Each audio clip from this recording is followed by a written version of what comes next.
ridhal walidain wa sakhatullah wa sukhtullah fi sakhatil. Sehingga ketika ada orang tua yang agak brengsek gitu, anak-anak tetap hormat. Punya orang tua yang miskin, yang sudah miskin, tukang tombok nomor, banyak kan di kampung gitu. Ya tetap hormat. Coba kalau dari awal kita ngajari orang tua kamu hormati ya, kalau baik, kalau tidak usah. Bisa geger Indonesia. Tapi barokahnya ajaran-ajaran itu Indonesia tertib karena ada ajaran. Nah ini di sini ini pesantren dan Unisula semua harus berkontribusi membuat ajaran yang benar itu adalah ciri utama Islam. Sehingga Islam ini dimulai dengan ajaran kalimatu haqqin alaiha nahya wa alaiha namut. Sehingga kita tenang seperti ini. Saya ini termasuk kiai yang tenang. Meskipun kata orang banyak saya ini kiai besar, tapi termasuk kiai yang paling tenang. Termasuk yang paling tenang. Karena saya ini pakai mazhab orang-orang hebat. Saya berkali-kali cerita, orang kayak Imam Syafi'i itu orang yang luar biasa. Saya berkali-kali cerita, orang yang tadi nyium tangan kamu ya Imam Syafi'i, di belakang tuh ngerasani kamu, menghujat kamu. Jawabannya enak saja. Berarti saya alhamdulillah orang yang wibawa. Buktinya di depan saya nggak berani. Jadi enteng saja. Diceritain sebagian kampung, sebagian separuh dari warga kamu itu nggak suka kamu. Ya bagus lah nggak suka saya, nggak akan utang duit saya. Di mana-mana orang utang tuh karena teman dekat. Kalau nggak seneng pasti minimal nggak utang, nggak pinjam mobil, nggak pinjam. Berkah mana yang seneng sama yang gede? Jadi dianggap enteng saja. Semua yang dialamin dianggap enteng saja. Misalnya punya istri pemarah, ya baguslah marahin suami. Kalau marahin tonggo malah ribet. Jadi kamu harus terima kasih kalau dimarahin istri. Baguslah marahin saya mah, kalau marahin tonggo ribet. Jadi enteng saja. Tapi kita sekarang tuh karena nafsu ya, sehingga menghadapi hidup ini ribet. Ulama dulu kalau mau mati itu senengnya bukan main. Sudah lama saya ini ingin gak maksiat. Kayaknya gak maksiat paling efektif itu mati. Ya tidak apa-apa Gusti, kalau sebaiknya mati ya mati aja. Enteng saja. Jadi melihat kematian itu akhir dari segala keburukan atau potensi keburukan. Apapun baik kita sekarang, suatu saat mungkin kita nggak baik. Yang bisa menghentikan ketidakbaikan atau potensi ketidakbaikan itu apa coba? Mati kan? Berarti mati itu mengerikan apa menyenangkan? Mesti kamu tidak berani menjawab. Meskipun secara ilmu kamu berani, tapi secara rasa agak berani kan? Saya ulang lagi ya. Yang bisa menghentikan keburukan atau potensi keburukan itu apa coba? Apa? Kematian. Berarti kematian itu menyenangkan atau menyusahkan? Apapun kamu tidak berani jawab karena kamu agak-agak duniawi itu kelihatannya. Tapi secara ilmu kamu tahu kan kalau mati itu tidak buruk-buruk banget. Karena apa? Itu akhir dari segala keburukan. Sehingga Nabi ngajarkan kalimat itu begitu luar biasa. Allahumma ahyini maka natil hayatu khairan li wa tawaffani maka natil wafatu khairan li. Nabi melihat dunia itu begitu indah. Ya Allah, kalau saya ini hidup, anggap saja hidup ini ziyadatan li fi kulli khairin, menjadi modal saya menambah segala kebaikan. Jika suatu saat saya mati, anggap mawon rohatan li min kulli syarrin, itu akhir dari segala keburukan saya. Sehingga mati hidup ya baik karena di situ kita bisa berkontribusi, beramal soleh. Mati juga baik karena mengakhiri segala keburukan. Nabi nate ngendikan lagi, ajaban li amril mu'mini inna amrahu kullahu khair. Orang mukmin itu mengagumkan, semuanya baik. In asobathu na'ma syakara fakana khairan lah. Kalau baru dapat nikmat dia syukur, maka itu baik. Wa in asobatu dharra sabara. Kalau dapat masalah mereka sabar, itu juga baik. Sehingga orang mukmin dua sisinya pasti baik. Itu juga kalimat, maksudnya moto atau pegangan hidup. Nah berikut ini saya beri contoh, ini kenangan saya, ini contoh terakhir. Masalah jadi orang terkenal maupun tidak. Di sini dicontohkan Imam Ghazali di halaman 367 di kitab saya 367, juznya 3 di kitab Ihya Ulumuddin. Di sini beliau cerita betapa untuk menjaga ikhlas sebaiknya orang itu tidak terkenal, tidak syuhrah, tidak terkenal. Oke, itu kita sepakat ya, karena kalau terkenal mungkin orang dipaksa publik dengan tanda kutip untuk selalu berbuat baik, tapi karena jaim lah, jaga image atau apa. Tapi ketika dibalik pertanyaannya, Kamu rela yang terkenal itu orang nggak benar, sementara yang orang benar itu nggak terkenal. Lalu masyarakat tahunya yang tidak benar. Kalau pertanyaannya dibalik gitu, orang baik wajib terkenal enggak? Kalau pertanyaannya dibalik seperti itu, dokter yang benar tidak terkenal, yang malpraktek terkenal. Kamu ingin kondisi seperti itu? Gak ingin kan? Kampus yang bagus gak terkenal, kampus yang bagus gak terkenal, yang gak bagus. Nah, artinya apa? Gara-gara olah kata, olah pikiran, ini logika jadi rubah. Lagi-lagi apa? Jawaban itu ada di kata-kata sebetulnya. Makanya bab-bab seperti ini tidak usahlah kita berdebat, berpolemik. Sebaiknya orang itu humul, menutup diri, apa sebaiknya orang terkenal, itu nggak perlu seperti itu. Sudah terserah Tuhan saja. Makanya saya mulai dulu ngaji sampai sekarang itu ya tidak punya punya ikon tertentu atau punya website tertentu, enggak. Sudah terserah pangeran, sudah. Saya juga tidak sok suci materialistik atau enggak, ya tidak mikir saya. Bukan apa-apa ya, karena saya ini kiai, jadi biasa urusannya sama Allah, tidak sama makhluk. Jadi pusing kalau sama sarah-sarahnya makhluk itu pusing. Meskipun rektor kalau nasihati saya pasti tidak saya terima, itu tetap makhluk, itu sudah ada ngefek kalau saya itu sudah ada itu. Bukan karena saya sombong, ya memang makhluk betul gitu, bukan. Cuma nasibnya bejo aja, tapi makhluk tetap makhluk.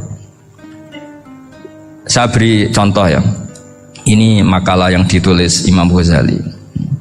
Ya, i'lam aslahaka Allah anna aslal jah wa intisarus sayyid atau sayyidi wal istihar. Wa huwa mazmum. Balil mahmudu al-khumulu illa man saharahu wa ta'ala li nasri dini min ghairi takallufi talabi syuhrati minhu. Jadi kalau kamu ingin ibadah kamu selamat, ya kamu jangan terkenal. Tapi resikonya adalah kalau kebaikan itu tidak terkenal, maka agak dikenali. Kalau agak dikenali berarti masyarakat hanya punya percontohan yang tidak baik, karena yang baik tidak terkenal. Jadi itulah ulama-ulama dulu. Jadi apa-apa itu dibanding-bandingkan. Kemudian nanti kelihatan, jawabannya itu kelihatan. Jadi ulama dulu itu biasa ngarang misalnya afatun nikah, sisi negatifnya nikah, harus ngurmat istri, harus macam-macam, kalau terlantar itu ya dosa. Seperti tadi Pak Marsudi cerita, kalau orang ngapalkan Quran itu takut lupa, kalau lupa itu jadi dosa. Pertanyaannya, kalau semua orang takut lupa, takut dosa, semua orang nggak hafal Quran karena potongan-potongan lupa. Cara berpikir tidak seperti itu. Kalau berpikir ya namanya apalan, ya inginnya apal, kan nggak ingin lupa. Lah nanti kalau takdirnya lupa karena hal-hal yang dimaklumi oleh syariat itu nggak yang termasuk dosa. Yang dosa itu lupa takliwiri udrin syar'iyin, lupa yang tidak ada sebab yang apa syar'i. Tapi lupa bawaan EQ-nya tidak bagus, lupa bawaan sering dibentak. Oh itu nggak masalah, karena bawaannya orang tertekan itu ya lupa. Coba kamu hafal Quran, terus punya kredit jatuh tempo, pas hari itu aku yakin nggak cerdas sudah.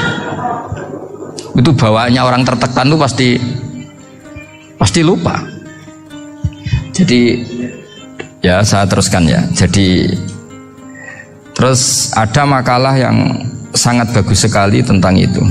Saya baca ya. Wa yadullu ala dzalika anna Allah azza wa jalla amaral anbiya'a bi idharil amali lil iktida wa khassahum bi mansibin nubuwah. Wa la yajuzu ayyudhanna bihim annahum khurrimu afdhalal amalen.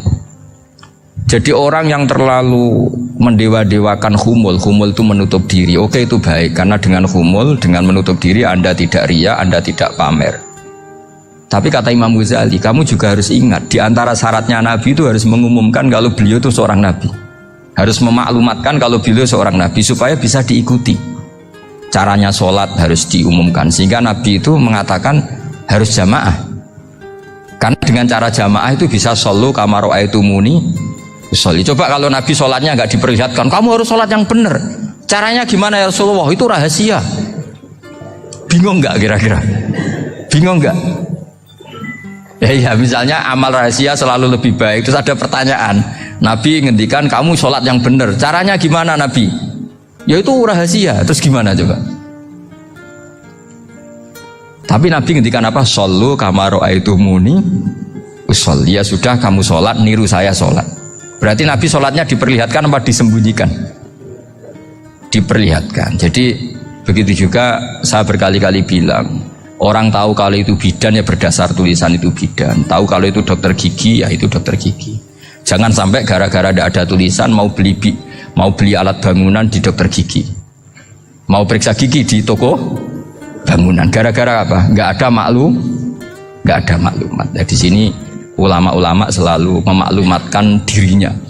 Termasuk Imam Ghazali ketika ngarang kitab dinamai Ihya Ulumuddin, bahwa kitab ini bisa menghidupkan ilmu-ilmu agama yang mulai hilang. Begitu seterusnya. Jadi ini ngaji ya, jadi orang itu harus ngerti, jadi jangan nuruti emosi sendiri atau logika sendiri bahwa saya suka humul, ya monggo, agama Islam menyediakan sarana itu. Uzlah itu ya punya sisi kebaikannya sendiri. Tapi syuhrah terkenal asal tidak nuruti nafsu juga punya sisi kebaikannya sendiri. Setidaknya umat ini punya satu master kebaikan yang mudah diakses. Tapi tadi saya ulang lagi, jangan karena hadun nafsi, jangan karena kepentingan pribadi. Makanya di sini disebutkan wa yadullu ala dzalika ay ala syuhrah annallaha ta'ala amarul anbiya bi dzaril amal lil iktida. Allah selalu memerintahkan para nabi kalau ngamal kebaikan ya harus dimunculkan supaya bisa ditiru. Yaitu tadi kita tidak bisa bayangkan kan kalau misalnya nabi menyuruh kamu harus sholat yang benar, kemudian sholatnya nabi sembunyi. Lalu ditanya, Nabi saya niru siapa? Wah itu rahasia, kamu nggak boleh lihat sholat saya saat takut tidak ikhlas. Ribet kan? Sehingga jamaah itu statusnya tetap harus. Nah bedanya harus ini ulama berpendapat harus yang apa? Fardu kifayah, tapi fardu itu maknanya harus. Tapi bukan berarti kalau nggak jamaah sholatnya nggak sah, nggak. Tapi statusnya jamaah tetap apa? Harus. Nah barokahnya harus ini orang yang baru sholatnya langsung benar karena ada yang diikutin. Coba kalau mantan dukun baru sholat terus sholat sendiri, itu mesti mirip mantra itu. Karena dia tidak ada master percontohannya. Tapi barokahnya ada master, orang paling bodoh pun kalau sholat ya benar, karena standar ada komandonya, ada imamnya. Sehingga Imam Ahmad malah berpikir keras, syarat sahnya sholat itu harus jamaah. Cara pikirannya Imam Ahmad keras sekali beliau. Sehingga kalau orang sholat sendiri kok ada orang lain yang maunya berjamaah harus bayar, orang itu harus bayar demi sahnya sholat. Itu madzhabnya Imam Ahmad. Tapi kalau madzhab Syafi'i hanya mengatakan itu fardu kifayah, yang kalau satu komunitas gak mau melakukan semuanya apa? Dosa. Jadi tak baca lagi biar dapat berkahnya Imam Ghazali. Wa qala qaumun asirru afdalu minal alaniyati. Terus kata sebagian ulama al alaniyah itu afdal minas sirri. Terus diperbandingkan baik yang mana amal dipertontonkan sama anda. Terus kata Imam Ghazali, kalau orang itu bisa jaga tidak riya, maka sebaiknya dipertontonkan karena kebaikan harus yang muncul, bukan yang tidak baik yang muncul. Makanya ketika memaklumatkan diri sebagai ingin jadi generasi khairah ummah, itu kalau diterjemah itu kan, wow, khairah ummah, umat terbaik. Itu kan kayak agak angkuh. Tapi nggak apa-apa, itu nggak apa-apa. Masa kita kampanye siap degradasi moral kan ya lucu kan, masa jualan gitu kan ya lucu. Kita memang ingin mengkhidmati ummah, berbakti dengan umat, membantu supaya jadi generasi khairan apa? Tidak apa-apa, dimaklumatkan supaya dengan itu umat punya sarana. Oh kalau ingin jadi khairan ummah kuliah di sini. Jangan lalu enggak gitu. Ya sama kita dokter, maklumatkan saja dokter gigi, dokter kandungan, dokter bedah. Sehingga orang kalau mau bedah ya jangan ke dokter kandungan. Jadi barokahnya maklumat ya. Jadi saya mohon sekali ini, saya sendiri sebetulnya orang yang nggak siap terkenal sebetulnya, tapi ya sudah terserah Allah saja. Kalau itu cara Allah menyebar kebaikan, ya monggo. Pokoknya kita tawakal saja sama Allah Subhanahu wa Ta'ala.